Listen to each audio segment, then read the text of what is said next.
Emily Reeves walked into the wood-paneled law office, already braced for the $80,000 in debt her family insisted she had inherited. I, Patrick Reeves, being of sound mind, do hereby declare this to be my last will and testament. I leave my entire estate, valued at approximately $1.8 million in real property and brokerage accounts, to my granddaughter, Emily. The room froze, as if time itself had stopped. Charles half rose from his chair, his face slack. They told me I had $80,000 in debt. That was a lie. Nancy's mouth opened, but no sound came. Carolyn gripped the table edge, knuckles white. Jeffrey looked from Charles to the notary, his eyes bulging with disbelief. The notary, Mr. Henderson, adjusted his glasses and continued reading as if the room hadn't just detonated. Emily's hands remained folded on her portfolio, her expression composed, but inside a single thought crystallized. They lied to me for 2 years. The debt was never mine. And now, the truth is on paper. 2 years earlier, the day of Patrick Reeves' funeral, the sky hung low and gray. That evening, Charles and Nancy pulled Emily into the living room. Your grandfather left some debts. The family decided you should handle them, since you were his favorite. It's only $80,000. You can manage it. He would have wanted you to take responsibility. Why me? There are 4 of you, and Grandpa never mentioned any debt to me. Not once. Don't overthink this, Emily. We've already worked out the details with the estate. It's simpler if you just sign. He slid a document across the coffee table, a release form for the supposed $80,000 inheritance debt. He never mentioned any debt, and he always told me the lake house was paid for. Something is wrong here. She looked at her mother. Nancy refused to meet her eyes, focusing instead on a loose thread on the sofa. I am not signing anything until I see the actual probate filings or talk to a lawyer. I need to understand what I'm taking on. Charles's expression flickered. Not anger, but a flash of panic, before he forced a thin smile and pulled the document back. After the confrontation, Emily knew she needed someone on her side. She spent the next week asking discreet questions and finally got a name. Anthony Mitchell, a probate attorney. She met him at his office downtown, a quiet suite lined with law books. Your father's insistence is unusual. Normally, debt doesn't pass to a specific heir unless it's co-signed or part of a legal agreement. Let me dig into the probate filings. They won't even show me the paperwork. I am supposed to just trust them. Can you find out if there really is any debt? I can petition for full disclosure, but it'll take time, and your family will likely find out. Are you prepared for that? If they find out, they'll turn on me. But if I do nothing, I might sign away everything. I have to risk it. I am prepared. But let's keep this quiet until the official reading. I won't sign anything before then. She signed the retainer. Anthony began monitoring all filings related to the Reeves estate. At home, she played along, telling her parents she was still thinking it over. Emily, your father is getting impatient. This needs to be resolved. We're all counting on you to do the right thing. But Emily said nothing about Anthony. She simply repeated that she'd have an answer after the probate reading. The family thought she was still considering. They had no idea she'd already found her shield. Charles pushed a thicker folder across the coffee table. His patience was gone. Sign this final settlement. No more stalling. It's just legal paperwork. He's rushing. The folder's thicker than last time. At Anthony's office, he showed her the bank records and a draft quitclaim deed. Emily, there's no estate debt. That $80,000 was a personal loan from Patrick to your father, and this quitclaim deed transfers the lake house to a trust controlled by Charles with a forged notary. Emily stared at the deed. Her father's handwriting spilled across the page. They weren't just lying about debt. They were stealing the lake house. The probate reading was still 2 months away. She had to keep the secret. I'll file notice. But the will at probate will supersede everything. Emily, stay strong. In the final weeks before the probate reading, Emily and Anthony met one last time at a quiet coffee shop near his office.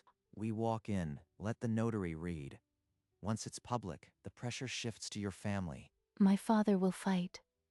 He won't just accept it. What do we do if they contest? Then we present the quitclaim deed and forged notary. He'll be exposed before any judge. Exposing my own father. What kind of daughter does that? But then she remembered Patrick.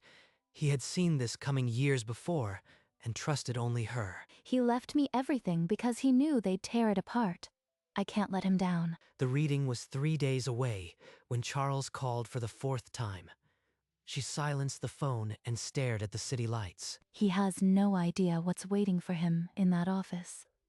On the morning of the reading, Emily dressed with care, the charcoal blazer, the pearl studs, and picked up her portfolio, heavy with the truth. My estate includes the lake house on Cedar Road, a brokerage account, and a savings account, valued at $1.8 million, to my son Charles, my daughter Carolyn, and their spouses.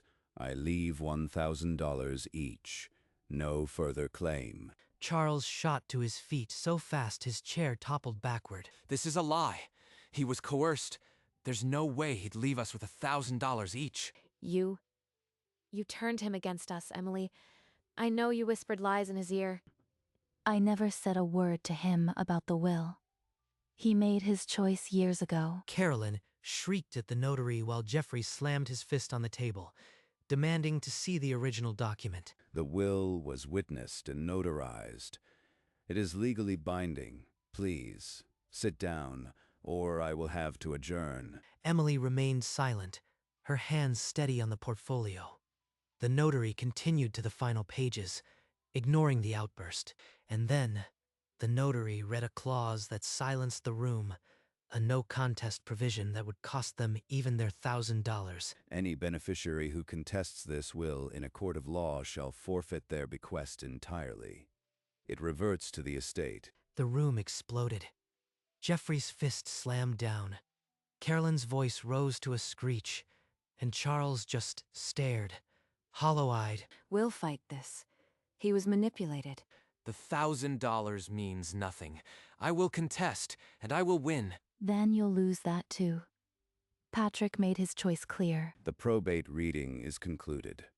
I urge each of you to consult an attorney before proceeding. Emily collected her portfolio and stood. The family's shouts buzzed around her, but she felt only calm. You won't leave. Emily, you are making the biggest mistake of your life. He'll contest anyway. But Patrick already accounted for this. We're ready. Outside, the morning sun washed over her. She hadn't expected to feel so light. The war was just beginning. The family caught up with her on the sidewalk. Charles grabbed her arm, his voice a growl. You think you can walk away with everything? That money belongs to this family. Belongs to you. You mean the $80,000 you borrowed from Patrick and never repaid? Charles froze, his face draining of color. Nancy's eyes went wide. Charles, is that true? You told me the debt was from the estate. There is no estate debt. That loan was his, and I have the bank statements to prove it. She's lying. There's no proof. Someone has manipulated her. Save it for the judge. And that quitclaim deed with the forged notary. Anthony has that too. Carolyn and Jeffrey launched into angry questions, but Emily was already walking away. They know the truth now. It's just a matter of how far they'll go to avoid it. That evening, Emily and Anthony sat in his office, the forged deed and bank statements spread across the desk like a war map. I'll file a protective order first thing in the morning. It freezes the estate.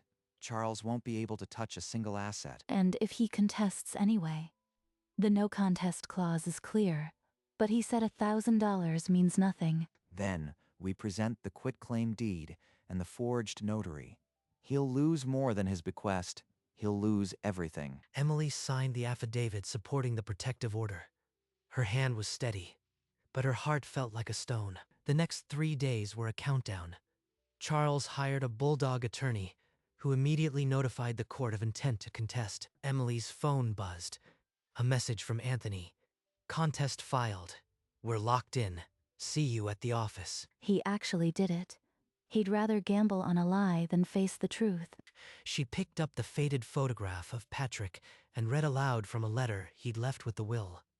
"My dear Emily, when they come for what is yours, remember that I saw this day and chose you." I won't let you down, Grandpa. I am ready. Anthony subpoenaed every account Patrick had ever touched. The paper trail was merciless. These bank statements show the 80,000 was deposited into Charles's account 7 years ago. It was never estate debt. The notary stamp on the quitclaim deed is a forgery. We have a sworn statement from the real notary confirming the seal was taken without permission. Charles's own attorney stared at the documents for a long minute, then pushed a settlement offer across the table. I am not giving her a cent. Drag this through court, if you have to. She's the one who's wrong. He rejected the settlement. The trial is set in 3 weeks. Emily, the evidence is overwhelming. He's going to lose. He would rather destroy his relationship with me than admit he stole from his own father. She let the grief wash over her for exactly 1 minute, then straightened her shoulders. Then we go to court. I am not afraid of the truth. Patrick knew they would do this, and he trusted me to finish it. The clock ticked loudly in the silence.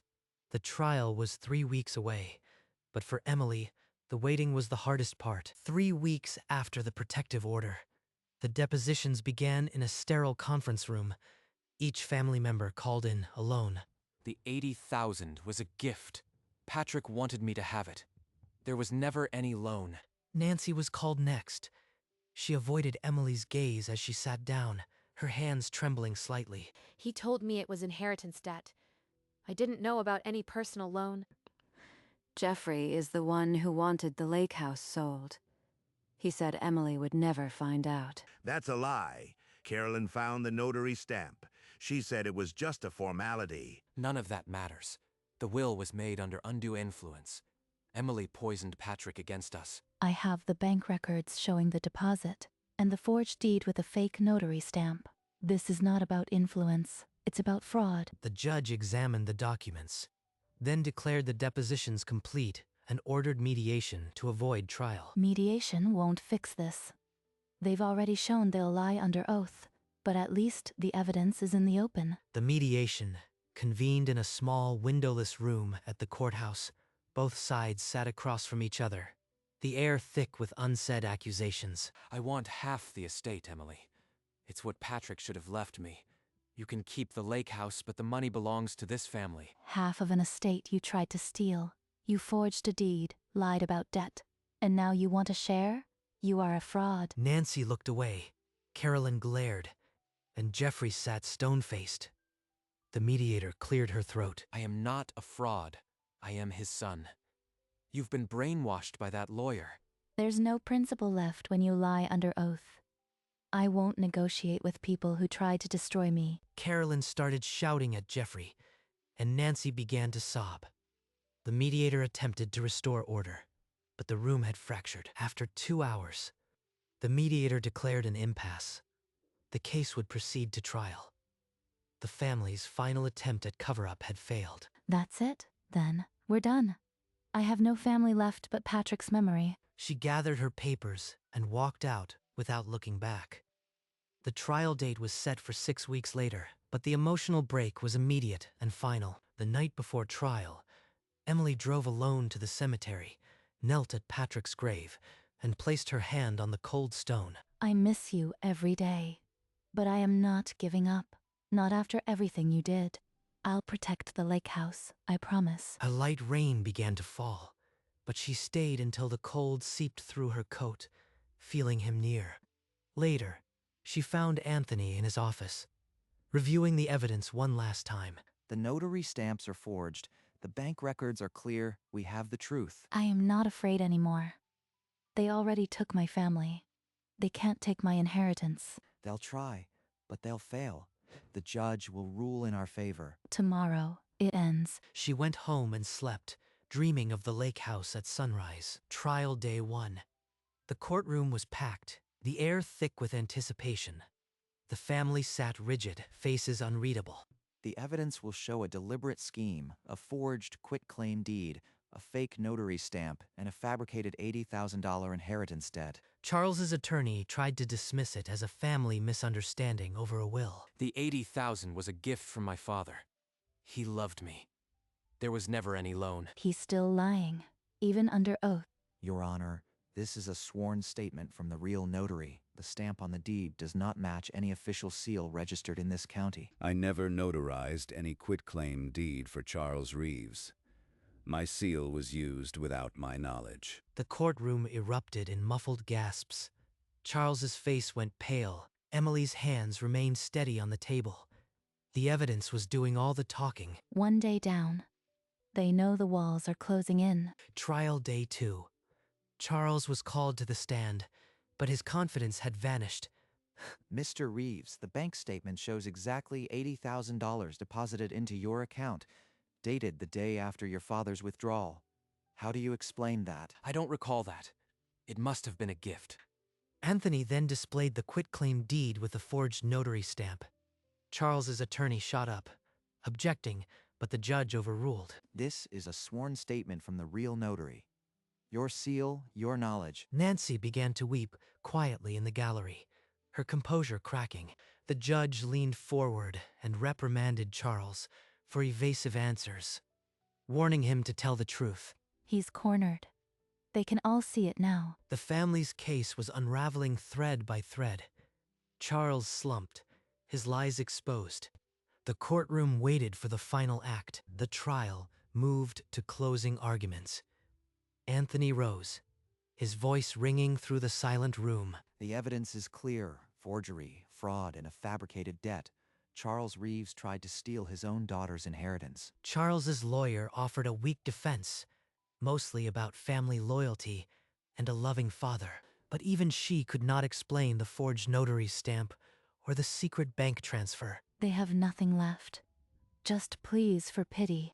The judge thanked the attorneys and declared the case under advisement.